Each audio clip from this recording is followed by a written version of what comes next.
Mengamankan pelaksanaan pleno KPU Ogan Komering Ulu Selatan, Polres Ogan Komering Ulu Selatan mengerahkan 280 personil didukung oleh anggota TNI, Disub dan juga Brimob. Memastikan tahapan pleno Komisi Pemilihan Umum hasil pemilu kada Kabupaten Ogan Komering Ulu Selatan pada tahun 2024 berjalan aman dan lancar. Polres Ogan Komering Ulu Selatan menyiapkan pengamanan dengan kekuatan penuh. Sebanyak 280 personil Polres diterjunkan ditambah dukungan dari Satuan Brimob, TNI, Dinas Perhubungan, dan Dinas Pemadam Kebakaran.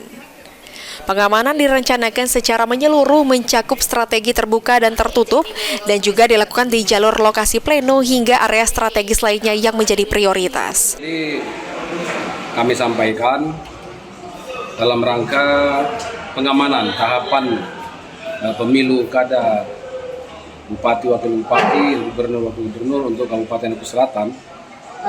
Kegiatan pleno kabupaten besok, Polres Oku Selatan akan melibatkan 280 personil. Terdiri dari Satgas yang ada di dalam Operasi Mantap Beraja, ditambah dengan Brimob 1 kompi, terdiri dari 100 orang, dan ada kekuatan dari TNI 50 orang, Dishub 30 orang, dan Pol PP 30 orang. Pak, sistem pengamanannya seperti apa ini? Baik, jadi untuk pengamanan, seperti yang sudah kita biasa lakukan, bahwa pengamanan dilakukan secara terbuka dan tertutup.